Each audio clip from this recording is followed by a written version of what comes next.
장기와 윷놀이 등 여러 가지 유희오락도 할 수 있게 꾸려진 한증방은 그야말로 무릉도원을 방불케 하였습니다. 6일만 하면 시간이 어떻게 가는지 모르겠습니다. 하루 일을 끝마치고 모욕과 수영 이렇게 운동까지 하고 나니까 쌓였던 정신력지도 피로가 다 풀리는 것 같습니다. 예, 이번에 북한 소식인데요. 이게 찜질방이죠? 네, 찜질방인 것 북한에 같습니다. 계실 때 찜질방 가보셨어요? 찜질방이라는 말은 안 하고 북한에서는 창강원이라고 해서 평양에 가면 창강원이 있습니다. 창강원이라. 창강 거리에 있는 거예요? 이게? 아니 창강원이라고 합니다. 창강원. 그러니까 지방에서는 목욕탕이라고 하고요. 목욕탕. 평양에 가면 창강원이라고 이제 대중들이 갈 수 있는 목욕탕이 있는데요. 창강원에 가야만 거기 뭐 찜질방이라고는 한중탕이 있고 머리도 이제 드라이기로 이제 말릴 수 있는 데가 있는데 지금 저 동영상은 제가 보니까 저거는 선전하기 위한 동영상을 특별히 이제 각색한 것 같습니다. 조금만 신경을 더 썼더라면 이 러닝머신에서 이렇게 맨발로 가는데 이 맨발로 가면 위험해요. 이거 위험하고 이게 그 근육에 무리가 가요. 네. 그래서 운동화 신고 하는 건데 조금 더 이왕 연출하려면 좀 더 신경을 썼으면 어땠을까? 안타까운 마음에서 저는 그냥 근데 이게 저게 실제 북한 주민들의 모습이라고 생각하시는 분은 없어요. 저거는 평양에서도 제가 이렇게 그래서 여쭤보지 저 북한 네. 주민들 갈 수 있습니까? 뭐 이런 식으로 안 여쭤보잖아요. 네. 지방은 꿈도 꿀 수 없는 데고요. 예. 평양에서도 저렇게 뭐 운동 율동관이라고 하는 지금 저렇게 이제 막 체육 시설을 즐길 수 있는 데는 김정은 시대에 와서 선전하게 해서 운동 율동관이라는 게 들어섰거든요. 거기에 가야만 저걸 이제 해볼 수 있는데 저기 가서 저런 운동을 만끽해볼 수 있는 사람은 평양에서도 몇 프로나 있을까? 저는 정말 궁금하거든요. 저희 이모님들도 평양에서 계속 살았지만 창강원 한번 가기가 저희가 지방에서 올라왔을 때 어쩌다 정말 창강원에 데리고 갔지 다 가까이에 있는 목욕탕에 가서 그냥 모욕이나 하고 때나 뺏기고 나왔지 저렇게 뭐 율동하고 저거는 보여주기 위한 그냥 선전 동영상이라고 보면 됩니다. 예. 네. 이거 뭐 당연히 그렇게 생각을 들죠. 저 정도의 시설이 뭐 근데 수영장까지 있어요? 어떻게 찜질방에? 예? 운동 율동관입니다. 그러니까 운동 율동관이라고 해서 저기서 모욕을 하고 근데 나와서 그 DDR이라는 게 우리나라에서는 꽤 오래됐는데 요새는 좀 거기보다 더 진화된 노래방에서 해요. 이제야 북한은 DDR이라고 해서 저런 걸 즐길 수 요새는 안 있다고 하죠, 하니 우리나라에서는. 예. 저게 평범한 거라면 저렇게 자랑을 안 하죠. 우리는 예. 저게 일상화되어 있기 때문에 저런 걸 굳이 선전을 안 해도 뭐 요즘엔 유행을 그냥 가서 안 합니다. 네, 저런 그냥 뭐 거는. 사우나하고 오면 되는데 저런 게 없기 때문에 우리는 아무리 핵제재를 가해도 이렇게 잘 돌아가고 있다. 이런 걸 보여주기 위해서 일부러 저렇게 생산해내는 거죠. 핵제재를 그렇죠. 제재를 받고 있는 건 사실이죠. 자, 그런데 사실은 우리가 이런 문명원이라든지 이런 얘기를 하고 있습니다만 우리 지금 이 자리에 계신 정베드로 목사님 같은 경우에는 탈북자들을 돕고 이런 활동을 중국 쪽에서 하고 계셨죠. 그죠? 예. 자, 제가 그래서 몇 가지 여쭤볼 게 있습니다. 우선 지금 우리가 눈여겨봐야 될 부분이 그 북한의 탈북 종업원 그 식당에 종업원 되시는 분들 13분이 우리나라에 들어왔어요. 북한이 거기에 대한 보복으로 그러니까 다시 말해서 인질 대 인질 맞교환 형식을 하기 위해서 우리나라 국민을 집단으로 납치할 계획을 세우고 있다는 언론 보도가 있습니다. 들어보셨습니까? 예, 들어봤고요. 북한의 이런 그 외국인 납치, 특별히 한국인 목회자 또 한국 국민들을 상대로 한 납치 계획은 작년에도 그 북한의 총정찰국 지시에 의해서 이렇게 과감하게 이루어졌었고 또 우리가 알지 못한 소식을 제가 좀 제보를 받고 있습니다만 한국인들도 실종된 분들이 중국에 갔다가 실제로 북한으로 유인 납치된 분들이 있습니다. 특별히 탈북민들이 북한의 소식을 듣고자 해서 유인되어서 북한으로 납치되신 분들이 많은데요.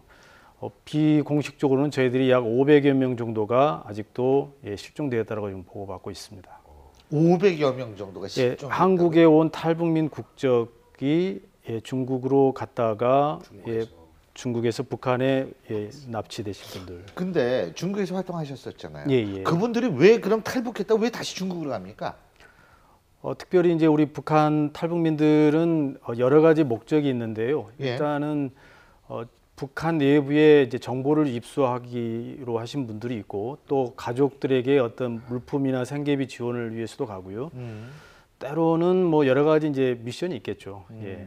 우리 송지영 아나운서도 그럼 주위 분 중에서 중국 갔다 실종된 분도 혹시 있으세요? 네네네. 제가 다니던 그 교회에 있는 계시는 분이 중국 쪽에 이제 가족에게 뭐 도움을 주려고 탈북하신 분이죠? 네네네. 한국 네. 국적을 이미 받으셨고 중국 쪽에 가셨다가 북한 보위부 당국에 이제 이미 다 이제 짜놓은 함정에 걸려서 납치 당한 거죠. 그래서 북한으로 북송되고 여기 이제 사모님은 계셨고 그래서 정말 많이 안타까운 그러면은 사연이었어요. 소식을 모르겠네요. 거기서 이제 어떻게 북한 됐는지. 당국에 일단 잡혀가서 일단은 그 중국 당국하고 다 짜고 했기 때문에 중국에 잡히자마자 원래 중국에서 한 달 정도는 체류해야 되는데 며칠 안 돼서 북한으로 북송됐다는 겁니다. 근데 북한에 북송되자마자 아무리 그 보위부에 들어갔기 때문에 돈을 쓰고 선을 쓴다고 해도 이미 늦었고 들어가자마자 멍둥이로 때려서 다리를 분질러 놨다는 말까지 들었거든요.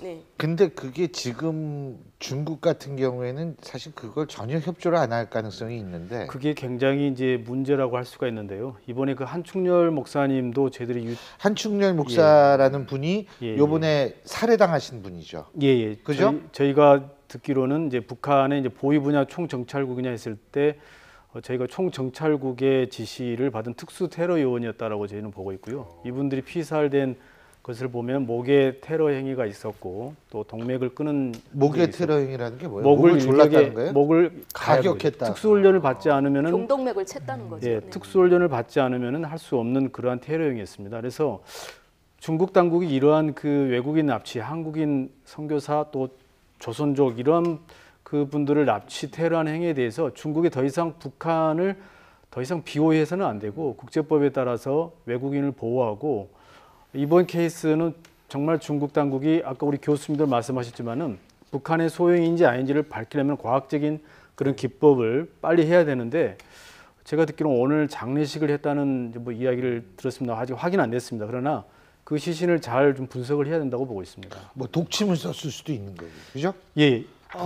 뭐 물론 배제할 수 없습니다. 2011년도에 단동에서 김모 선교사님은 실제로 그 북한의 그 요원들을 만나러 갔다가 독침을 맞아서 살해됐었는데 그때 중국 당국이 이 선교사님을 이 유가족들에게 넘기지 않고 바로 중국에서 화장을 시켜버린 바람에 이런 부분들을 밝히지 못했습니다. 그래서 중국이 이러한 부분에 대해서 좀 명확하게 수사를 하고 입장을 밝힐 필요가 있는데 중국이 너무 이 부분에 대해서 하지를 못하고 있는 거죠. 근데요, 지금 이 돌아가신 이 한 목사라는 분도 이분도 계속 살해 위협을 받아왔다는 보도가 있더라고요. 김정은 정권 이후에 특별히 재작년부터 이 목사님에게 테러 위협을 했다라는 이야기를 들었었고요.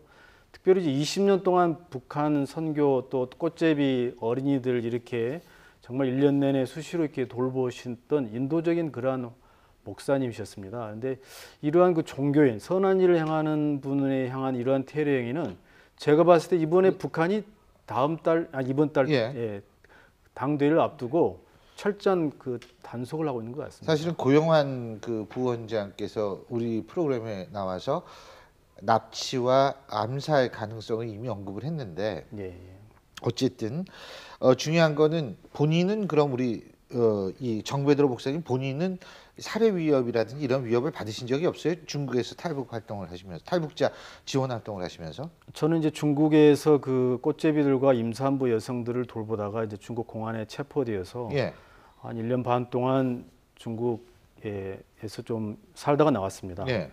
감옥에 있다가 나왔습니다만은 그 당시에도 이제 협박이랑 뭐 여러 가지 신문을 받을 때 또 1년 반 동안의 수감 생활 자체가 이제 고문의 어떤 행위를 받았는데 그 이후에도 우리 한국인 활동가, 대북 활동가들이 이제 위협과 협박을 받고 있고 또 저도 최근에 북한의 그 영상 협박을 받았고요. 영상 협박이라는 게 어떤 겁니까?